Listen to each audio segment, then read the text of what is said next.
Parfait. Aujourd'hui, on va débuter un nouveau cycle d'investigation. Je vais laisser la parole à Laurent pour commencer à te guider euh, et peut-être annoncer aussi aux internautes la thématique du jour. Bonjour à tous, bonjour Lisa, bonjour Charlène. Aujourd'hui, l'idée était d'aller voir le Pérou avec son histoire et éventuellement sa géographie, mais surtout son histoire. Et quand je te dis le Pérou, qu'est-ce que tu perçois, Lisa? Euh, Moi déjà, ça explose un peu dans ma tête. Je vois plein de couleurs, j'ai plein de sensations corporelles, comme si c'était une terre qui était riche en histoire, en culture, mais qui avait eu aussi des affrontements, tu vois, comme si tu avais eu plusieurs manières de vivre sur un seul et même territoire. D'accord. Plusieurs manières de vivre. Est-ce que tu vois ces différentes manières de vivre? Ouais. Est-ce que c'est lié à la géographie, par exemple la côte d'un côté, ensuite les montagnes très élevées, puis ensuite la forêt amazonienne? Oui, ça joue. Aussi en fonction du coup de tout ce qui va être ethnie. Tu vois, pour moi, tu as une partie qui est très artiste, une partie qui est plutôt commerçante, une partie qui logerait dans des sortes de baraquements militaires un peu, tu vois. Euh, une partie en effet plus pêcheur. Enfin, t'as vraiment toute un écosystème qui se crée et en fait, en fonction de la tribu, entre guillemets, dans laquelle tu appartiens, tu développes un savoir-faire. D'accord. Est-ce que ça remonte loin, euh, enfin, les différentes civilisations sur ce territoire? Est-ce que tu peux voir jusqu'à où ça remonte?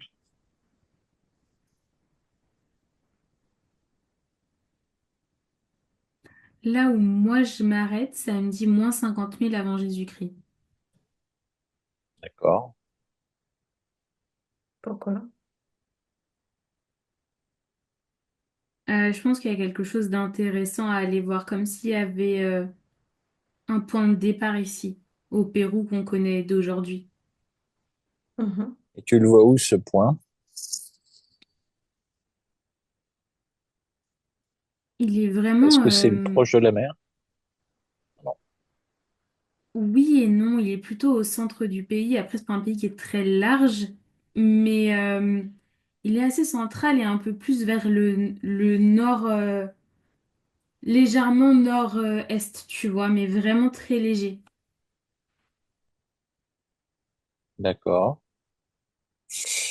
Est-ce que si je te dis Nazca ou Paracas, est-ce que c'est dans cet endroit?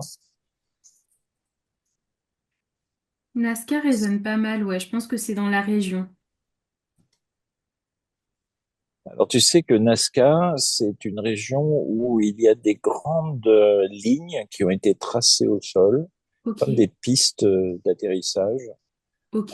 très très grandes et qui traversent des collines. euh, et il y en a un certain nombre. Et puis, il y a aussi des dessins sur les montagnes de Hmm. toutes sortes d'animaux et puis même de petits cosmonautes qu'on peut voir depuis l'air. C'est-à-dire qu'on ne peut pas les voir quand on est au sol. La seule façon de les voir, c'est d'être en altitude. Ok. Et il date de D'accord. quand ces dessins, tu sais? On ne sait pas justement. Alors, ça serait intéressant de voir qui a, qui a fait ces grandes lignes d'abord, comme des pistes d'atterrissage, et de quand ça date. C'est toi qui vas répondre à cette question, Lisa, pas Laurent. Je demande au cas où, parce que ça se trouve, c'est une question qu'il m'aurait pas posée s'il avait eu la réponse. J'ai quand même mon côté curieux aussi, je pose des questions. Je comprends, je comprends. Euh, Ça me dit que ça serait aux alentours des moins 30 000 à peu près, avant Jésus-Christ. Euh, Du coup, si je reviens à ce truc de fondement, là, au moins 50 000, t'as vraiment un côté ancré, comme si c'était sous la terre, c'est très particulier. Comme si la richesse de la terre avait commencé à être alors, exploiter, pas dans le sens physique et culture, etc., tu vois, mais énergétique. Comme si la Terre, elle avait gardé toute son énergie et que c'est à partir de ce moment-là qu'elle avait réussi à être sortie, matérialisée pour en faire quelque chose, en fait. Donc, pour moi, ces lignes feraient partie de ce truc-là bien longtemps après, mais tu vois, serait dans ce truc de construction du Pérou un peu qu'on connaît aujourd'hui.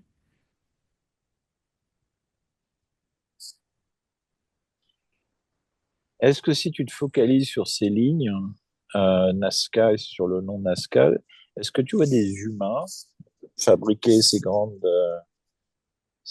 pistes et ces dessins, ou est-ce que tu vois autre chose que des humains?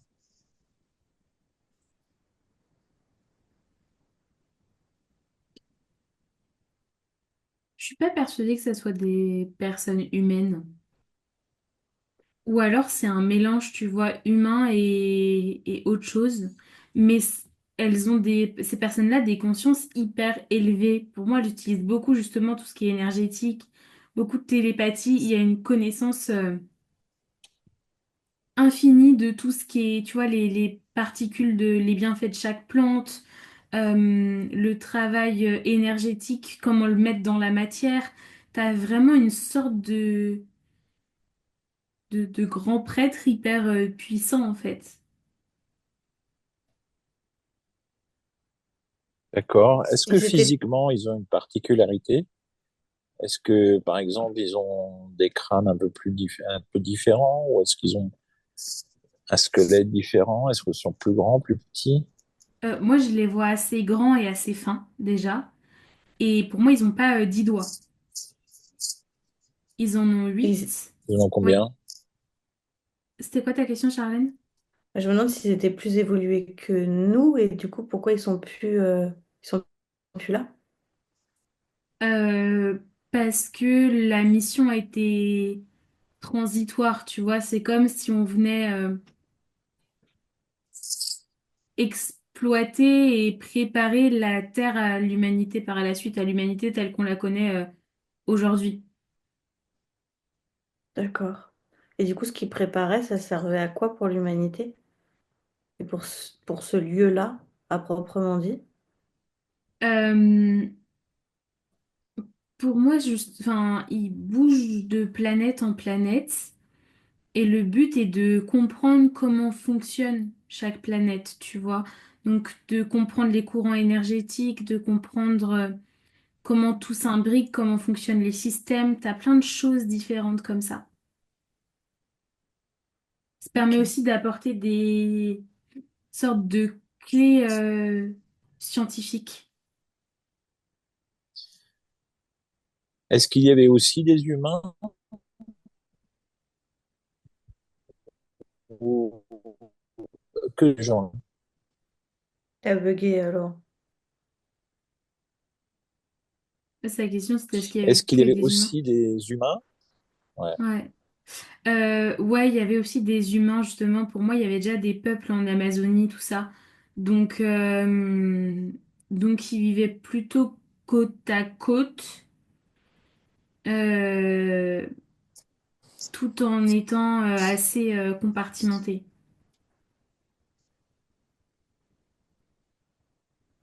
Tu as parlé tout à l'heure du fait qu'il y avait quelque chose sous la terre. Est-ce que Mm. ces gens-là avaient une installation sous terre ou des bases souterraines? Moi, ça me dit surtout qu'il y a les vestiges du véritable trésor Inca. Ah.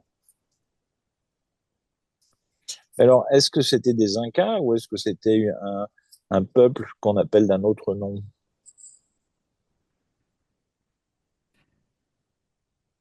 Je pense un peu des deux.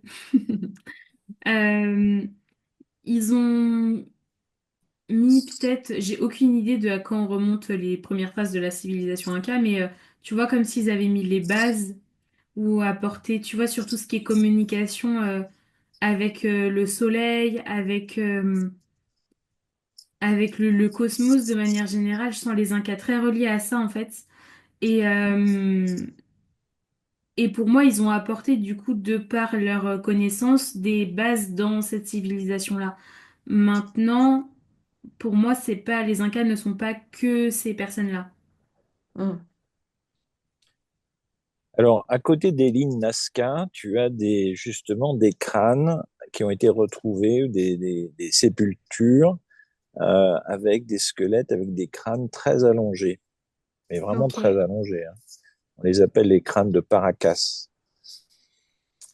Et est-ce que tu peux visualiser ces gens avec ces crânes allongés et des cheveux qui sont plutôt roux? Donc, c'est des gens qui avaient une peau plutôt claire avec des cheveux roux et des crânes qui font le double des nôtres au moins, voire Hmm. 3 fois les nôtres. Pour moi, il y a une partie, c'est très bizarre ce que je vais dire, mais moi, quand je les vois, il y a une partie plate sur leur crâne, et c'est comme si leur crâne était en capacité de s'agrandir au fur et à mesure de leur vie en fonction des connaissances qu'ils engrangeaient. Comme si Effectivement, leur ils ont pas. cerveau n'avait pas de limite, tu vois, de grandissement et d'accumulation des connaissances. C'est intéressant. Ils n'ont pas du tout les mêmes jointures au niveau des plaques, tu vois, comme on a nous. Ok, On a une espèce de triangle, en fait, enfin, des, trois plaques, disons, au niveau de la tête. Eux, hmm, ils en ont pas. ok. C'est une espèce de grande couture arrondie. Hmm. Je connais pas du tout. Donc, c'est pas le même ADN que le nôtre, a priori. Ouais. Ah ouais, ok. Est-ce que, est-ce que tu vois que ces gens-là sont... Est-ce que tu pourrais éventuellement interroger une de ces personnes ou un de ces grands prêtres dans le Mhm. subtil? Tu demandes bien, hein, que tu déranges pas, tu scannes bien, là. Oui. C'est au service, comme d'habitude.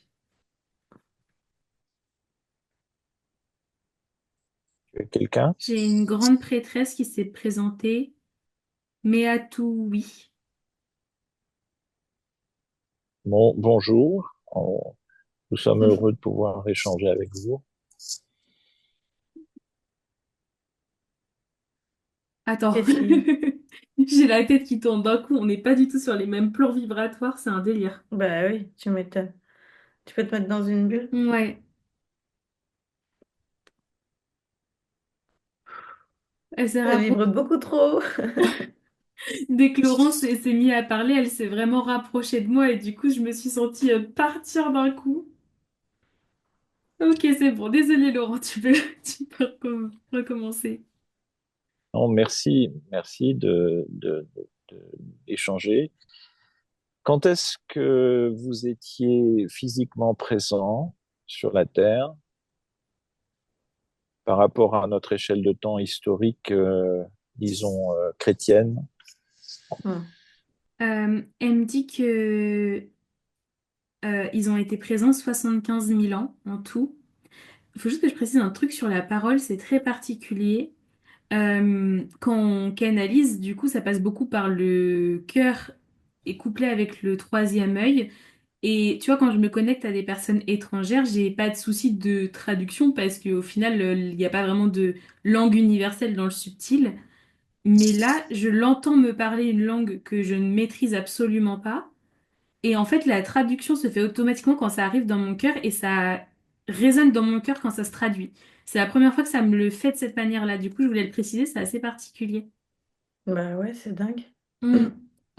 Du coup, oui, elle me disait que en gros, eux ont été présents environ 75 000 à 80 000 ans en tout. Euh, Ça a commencé un peu avant les moins 50 000 avant Jésus-Christ.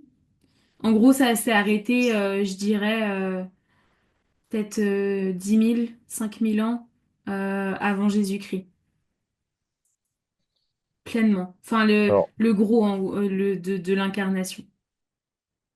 Il est resté d'accord. quelques consciences après. c'était vraiment au compte-gouttes pour des besoins humanitaires et cosmiques, elle me dit. De quelle planète venait-il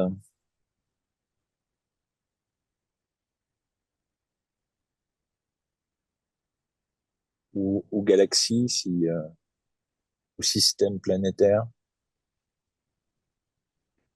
Elle me dit qu'en fait, il n'y a pas de planète précise. On les associe souvent, parfois à tort, aux Atlantes, mais c'est pas vraiment tout à fait la même chose. C'est comme si c'était une branche qui s'était détachée de ça. D'accord. Est-ce que on les appelle, c'est cette civilisation qu'on appelle les anciens, nous, de notre côté, ou est-ce que ils ont un nom spécifique qu'ils voudraient qu'on utilise?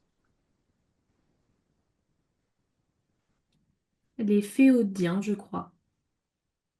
C'est vous dire. En quelle dimension ils étaient quand ils étaient sur Terre? Est-ce qu'ils étaient en 3D ou en 5D ou En 6D ou 10, plus? 10 10. voire 12. Ah, punaise. Waouh. On n'est pas prêt. Énorme. Tu m'étonnes que j'ai eu un énorme Et moi, vertige quand elle s'est connectée. j'ai une question à te poser, parce que tu dis souvent, Lisa, que la Terre, elle vibre à une certaine fréquence et que justement, on vibre à des fréquences qui sont quand même plus proches du bas astral Ouais, que du du haut haut. astral, si on le nomme comme ça. Mm. Ces personnes-là, quand elles sont venues sur Terre pour préparer, comme tu dis, et qu'elles vibraient et qu'elles étaient dans la 210, la 10D, pardon, comment ça se passait par rapport aux fréquences de la Terre? Comment Alors, ça se fait qu'on peut être aussi élevé sur Terre? elle me dit que déjà, il y a des choses, enfin, en gros, ça se compartimente de manière différente. Il y a déjà la personne, parce que du coup, ils apprennent et ils ont la capacité assez naturellement d'isoler leurs fréquences ou de communiquer avec les fréquences de leurs semblables pour pouvoir s'élever collectivement. Et donc, du coup, ils sont moins sensibles à l'énergie des lieux. En plus de ça, la Terre était quand même aussi moins polluée de guerres, de conflits, tout ce qui est Internet, tout ce qui est communication, technologie. Elle me dit que ça fait aussi baisser la fréquence en fait générale. Et l'humanité, ce qu'elle vient incarner, a refait baisser la fréquence. La Terre, quand elle était peuplée que de, tu vois, de nature, d'animaux et bah, de peu d'humains à l'état primaire, en fait, ça vibrait aussi très différemment. C'était un peu une planète Hmm, nouveau-née qu'il fallait façonner. Donc nous, on l'a hmm. façonnée en faisant baisser les énergies. Donc il y a ces deux choses-là. Et la troisième, elle me dit que ce qu'on ne sait pas faire, c'est exploiter les ressources du sol. En fait, nous, les ressources du sol, on les voit comme bah, le pétrole, etc., les différents minéraux Hmm. et minerais, sauf qu'en fait, tu as aussi du coup ce truc énergétique là dont je parlais au début, dont on ne sait pas encore se servir. Il y en a qui arrivent dans le domaine énergétique et globalement, c'est un peu ce qui se passe, tu vois, quand on ressent l'énergie des lieux et tout, c'est de réussir à l'exploiter, à en faire quelque, enfin, à la comprendre déjà, mais du coup, on ne sait pas du tout l'exploiter et la matérialiser. Donc, il y a ça aussi qui fait qu'on vibre pas du tout à la même fréquence qu'eux. Et comment on peut justement aujourd'hui, j'ai deux questions, et après je te relaisse la parole, Laurent.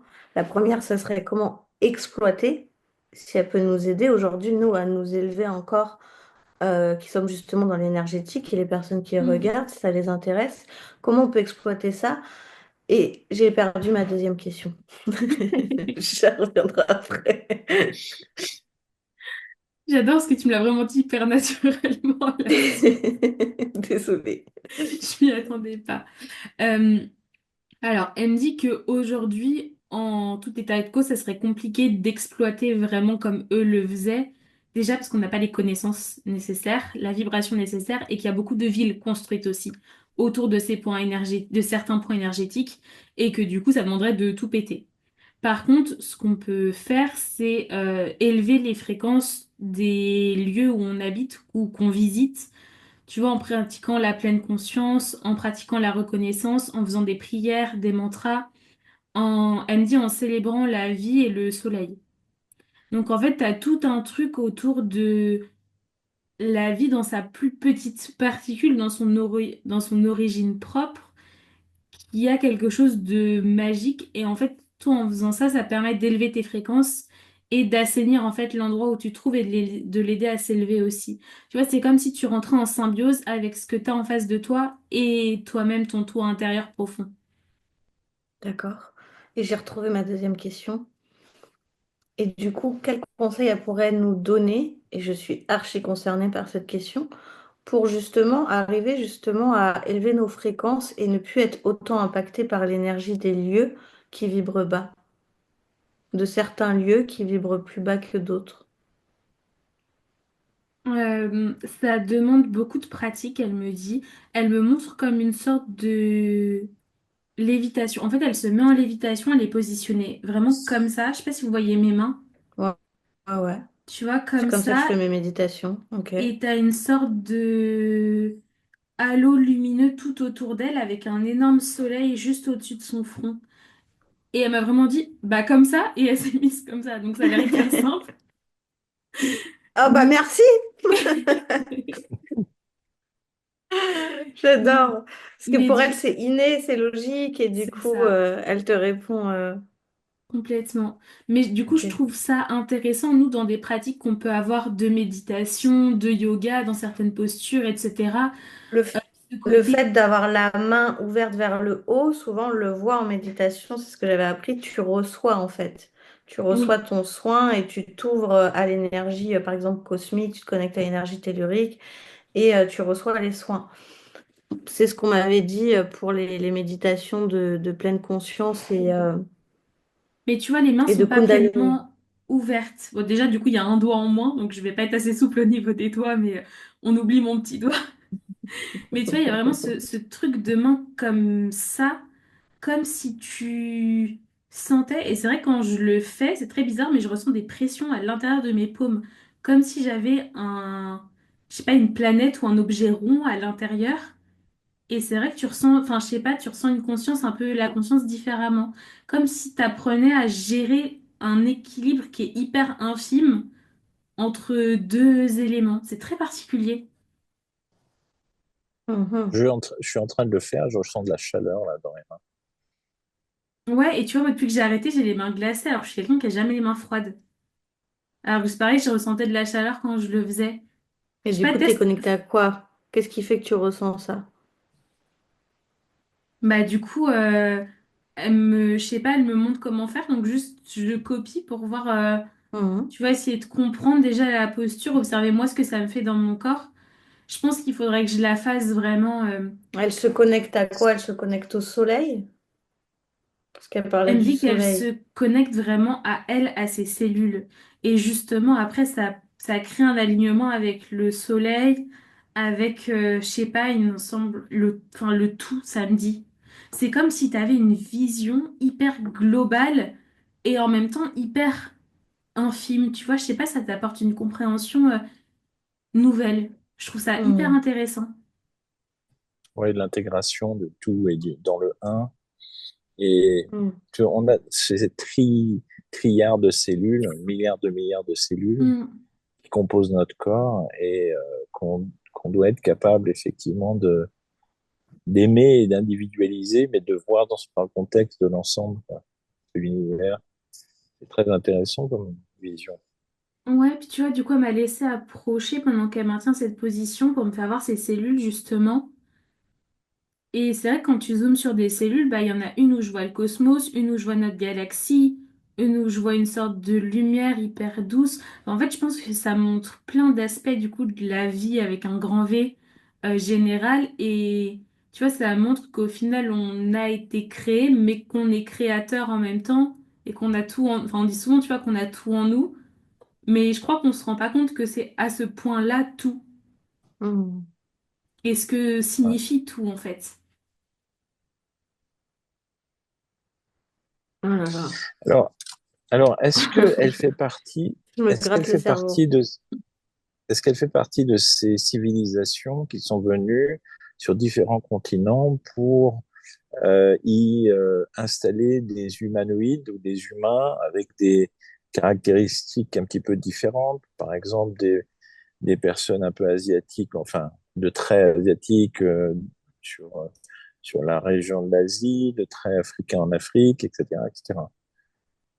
Ouais, t'as quand même. Alors, c'est des civilisations différentes. Toutes ne sont pas de la même branche que la sienne, mais en effet, t'as toujours une certaine adaptation par rapport à l'endroit où tu es.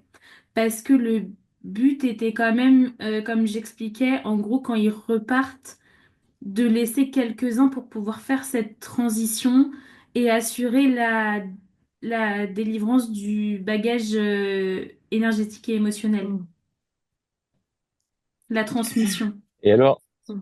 d'accord. Et alors, ces grandes lignes qu'on voit encore aujourd'hui en 3D, donc sur la Terre, c'était quoi? Est-ce que c'était des terrains d'atterrissage pour leurs engins?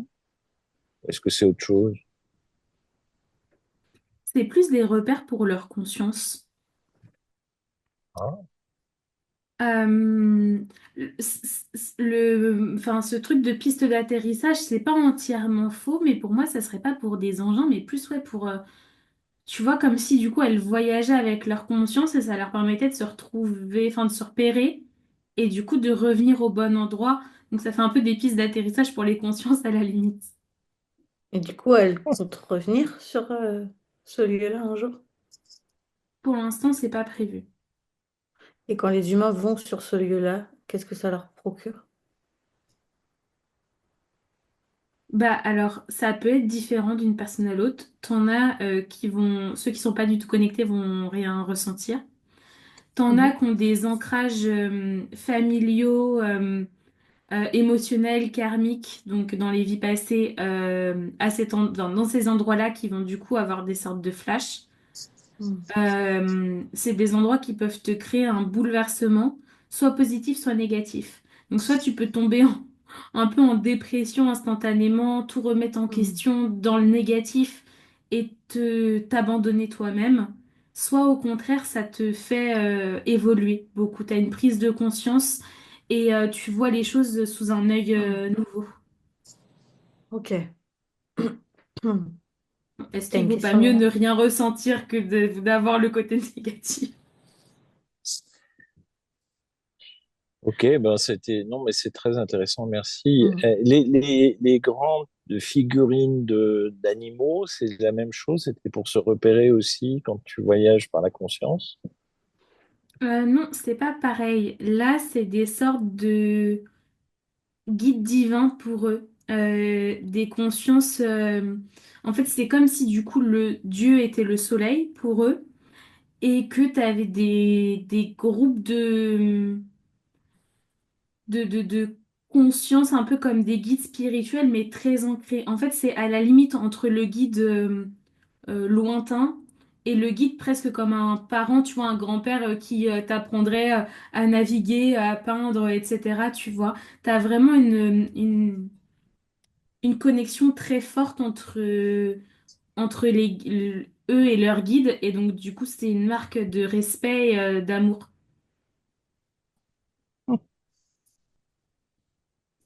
Ok, merci. Est-ce que ils sont aussi responsables de la construction de ces cités avec des pierres qui sont extraordinairement bien imbriquées les unes dans les autres, comme si elles avaient été moulées sur place? Ouais, ça contribue à ce que je disais tout à l'heure, le côté scientifique euh, des connaissances que nous, on n'a pas, tu vois, tu as des calculs, ça me montre un peu comme dans, tu sais, les films où tu vois un mathématicien qui calcule, ils font Mm. jaillir des formules de sa tête Ouais, écrites, bah en fait, j'ai vu ça dans ressemble ta un peu tête. ça ressemble un peu à ça, tu vois, les projections des formules. Mais pour Alors, comment moi, il y ils a ont... toute une civilisation qui est encore enfouie sous terre, comme s'il y avait une couche qui avait été rajoutée. D'accord. Mais alors, comment ils ont fait pour ces pierres? Parce qu'on voit bien effectivement deux niveaux de civilisation à chaque fois, c'est-à-dire Mhm. des pierres qui sont extraordinairement bien construites et imbriquées les unes dans les autres, qu'on retrouve d'ailleurs sur d'autres continents. On peut retrouver par exemple au Japon, même en Europe, dans d'autres continents, mais particulièrement là au Pérou. Et puis au-dessus de ces murs qu'on appelle un peu cyclopéens. On a des pierres basiques, disons, qui constituent le reste d'un mur, un quart. Et donc moi, ce qui m'intéresse, c'est comment ils ont fabriqué ces murs qui ont l'air comme si on avait coulé le granit, comme si on l'avait fondu dans un moule. On a l'impression. Pour moi, Respecte ton c'est... chat. Je me bats en même temps. Cannabis, Non, tu te parce bats avec que le chat. là, vous avez 30 minutes sinon de défiler en toupie. En fait, pour moi, c'est presque comme si, avec la pensée, alors, enfin, avec la pensée, mais dans des positions précises. Donc, on revient un peu à celle de tout à l'heure qu'on a vue, mais il y en a d'autres qui existent avec d'autres mantras.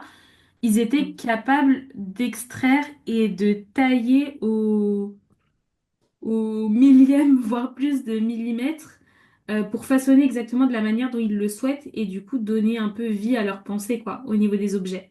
Au niveau des, enfin, alors des objets, des ressources, surtout de la Terre. Donc la terre, etc. D'accord. Donc ils étaient capables de déplacer de la matière et de la modeler De l'assembler, de la pour, modeler. Et pour pour faire moi, ces murs. chaque mur est différent.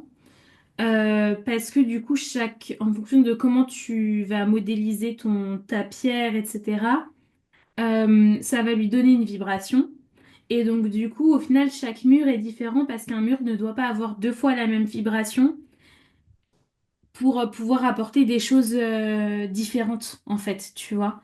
Il y a vraiment ce côté unique pour que tu aies le mur et le temple, si on peut dire ça comme ça, qui te correspond à l'instant T.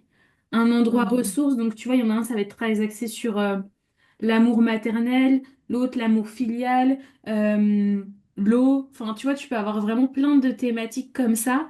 Et donc, du coup, chaque point va être hyper important en termes d'énergie apportée.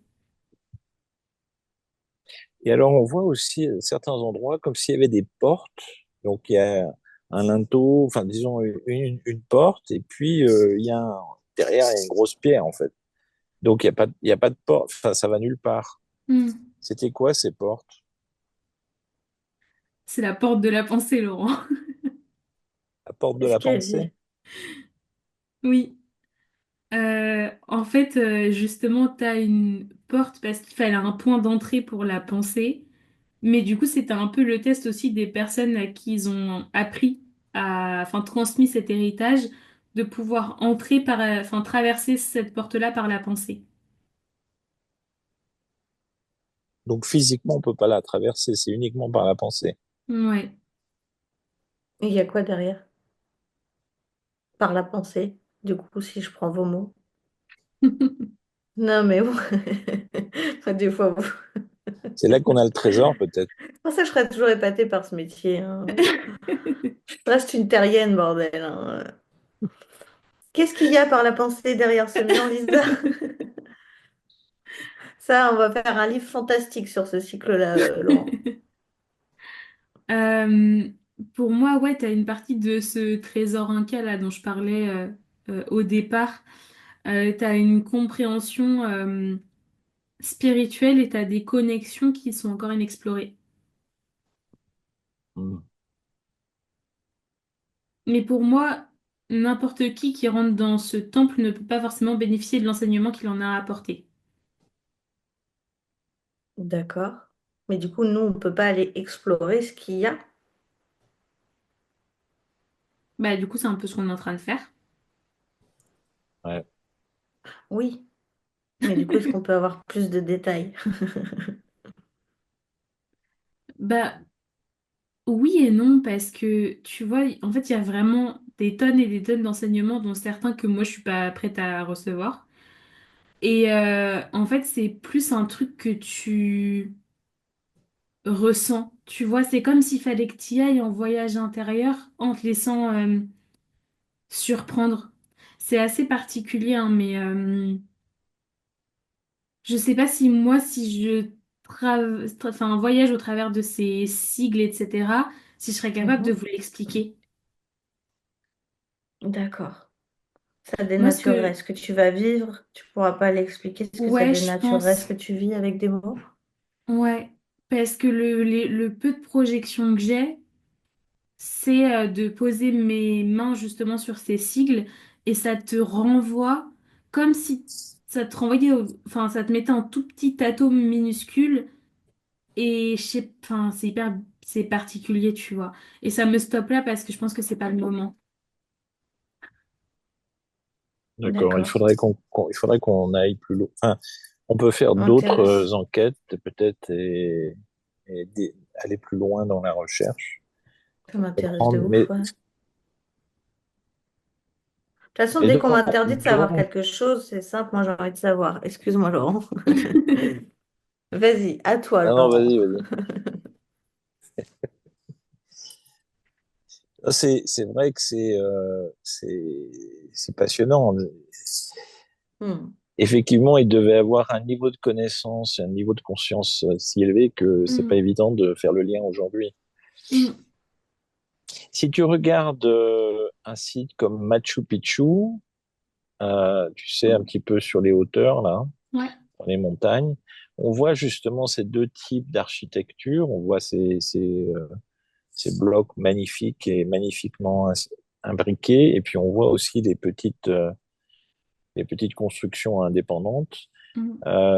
Est-ce que c'est parce que des Incas ou les humains sont venus ensuite utiliser les mêmes villages, les mêmes sites pour y habiter? Ils ont complété ça avec des murs classiques, Alors moi déjà ce que ça me dit c'est que le Machu Picchu c'est l'art de s'élever et d'apprendre à respirer. Donc d'accord? euh, pour moi c'est comme si alors à cette époque-là tu venais à cet endroit-là de manière transitoire. Quand tu avais justement un enseignement à apprendre, quelque chose à déconstruire pour te reconnecter et évoluer, il fallait que tu viennes à cet endroit-là pour justement apprendre à respirer. Je pense pas que D'accord. c'était un lieu de vie à proprement parler. Hmm. Ben, quand j'y serai samedi prochain, je vais penser à respirer. Enfin, samedi Hmm. d'après. Tu nous enverras des photos. Ah, j'aurais trop aimé. Moi Hmm. aussi. Mais c'est vrai que Et moi j'ai de la famille qui a été au Machu Picchu et c'est ce qui disait que c'est très particulier, mais quand tu montes, t'as une sensation un peu d'oppression, tu manques d'air, c'est particulier. Et d'un coup, sans te rendre compte, c'est pas si c'est ton corps qui s'adapte, mais tu te mets à respirer différemment. Donc tu diras, D'accord. Laurence, toi t'as vécu la même chose, mais du coup je trouve ça, ça vient de me rappeler, ça vient de me rappeler ça et je trouve ça hyper intéressant. et si tu regardes le site de Pumapunku,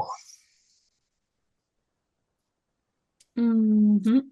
Pumapunku, qu'est-ce que tu vois sur ce site? Pour moi, ça fait partie des sites très ensevelis. Comme si tu Ouais, c'est avais exact. trois ou quatre couches encore au-dessus de cette civilisation-là qui avait été rajoutée. D'accord. Et il y a des pierres là-bas qui sont comme si elles avaient été taillées avec des outils mécaniques, avec comme s'ils étaient préfabriqués, tu vois, en série. Mhm. Tu vois ça ou pas? Mhm. Mais j'arrive pas à trouver la source. Tu vois pas la source? Fais ton lien. Je me demande si ça a pas bougé en fait ces pierres. Si elles viennent pas d'ailleurs, tu peux dire. Ouais. Mm.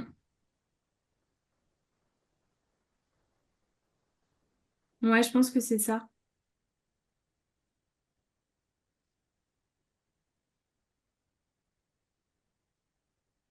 Alors c'est pas vraiment au Pérou, hein, c'est en Bolivie, mais c'est pas Mm. très loin. Oui, c'est sûr. Et il y a des pierres qui sont taillées Mhm. d'une façon tellement précise, comme si elles avaient été taillées au laser, Ok. mais on est quasiment, c'est quasiment impossible de les reproduire, ces pierres. Mm. Aujourd'hui, tu vois, elles sont tellement précises et tellement, elles sont en forme de hache. Ok. comme la lettre H. Et comme si elles s'étaient imbriquées, elles devaient s'imbriquer, tu vois, les unes dans les autres. Moi, ce que je me demande, si cet endroit-là, à la base, il n'était pas conçu pour une sorte d'entraînement aussi, À quoi? D'accord. pour l'entraînement de la pensée, justement. J'ai l'impression qu'il fonctionnait quand même pas mal par zone stratégique, tu vois. C'était assez organisé. Ce qui paraît logique aussi avec ce qu'elle me montrait tout à l'heure, la prêtresse, mais tu vois, vu que chaque lieu a une vibration, tu ne peux pas apprendre certaines choses dans un certain lieu. Chaque endroit est juste par rapport à ce que tu as à apprendre et à construire. Hmm. C'est pour ça que c'est super bon de voyager aussi, quoi. Complètement. Et effectivement, ces pierres sont différentes des pierres qui composent les murs dont on a parlé avant. C'est pas le même type de pierre. Mm. Donc peut-être ça a été fait avec localement avec le matériau qu'il y avait localement. C'est possible, ouais.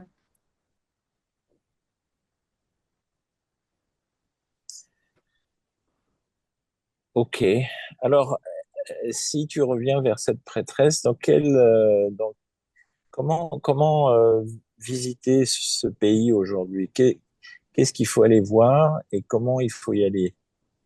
Avec quel esprit, disons, Hmm. quelle ouverture? Euh, Elle me remet sur ce mot de tout à l'heure de délivrance avec les peuples, donc dans le côté naissance, comme si tu étais un nouveau-né qui découvrait le monde pour la première fois. En fait, c'est une explosion de plein de choses et c'est comme s'il fallait que tu descendes à la fois dans la terre et monter dans le ciel pour pouvoir faire un 360 et tout comprendre de ce pays.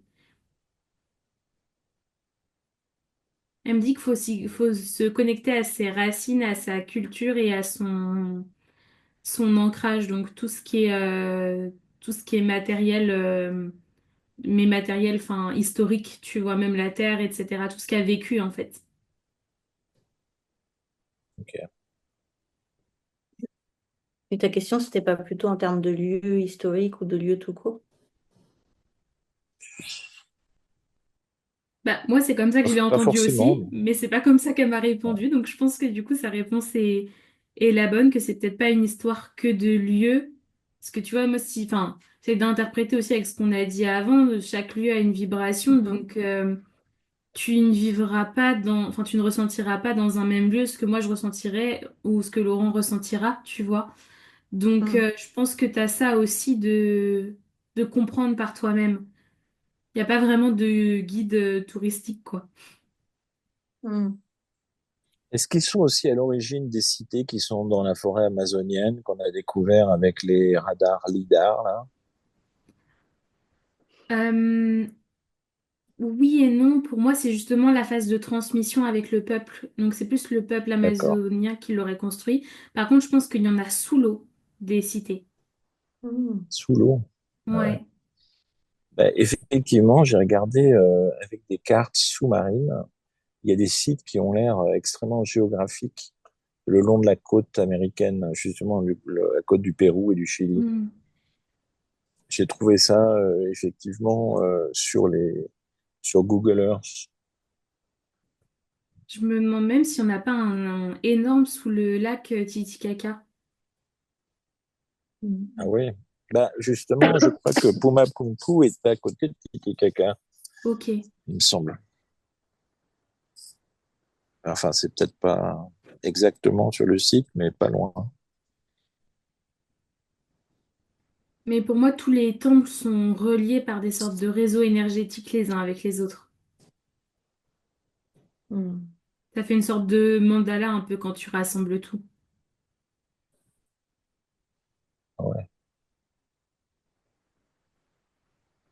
Ok. Et donc les Indiens, les Indiens, enfin les Péruviens d'origine, descendants des Incas, etc., ont-ils une partie de leur génome qui vient de ce peuple? Euh, oui, certains. Pas tous aujourd'hui parce qu'il y a eu beaucoup de mélanges. Mais à la base, oui, tu as quand même une certaine expression génétique dans tout ça. T'as une prédisposition.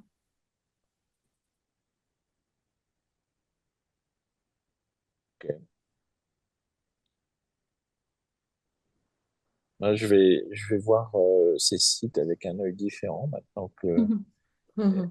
que vous, Et c'est qu'elle super nous a intéressant de expliqué voir tout tout ça. ça juste avant d'y aller, quoi. Ouais. Franchement, c'est un peu pour ça d'ailleurs, on n'a pas expliqué Mm. aux gens qui regardent le cycle, mais là, c'est pour ça que j'ai laissé aussi beaucoup la parole à Laurent. Il va pouvoir réaliser ce voyage incessamment sous peu. Et du coup, c'était intéressant de pouvoir aller investiguer sur le sujet, quoi.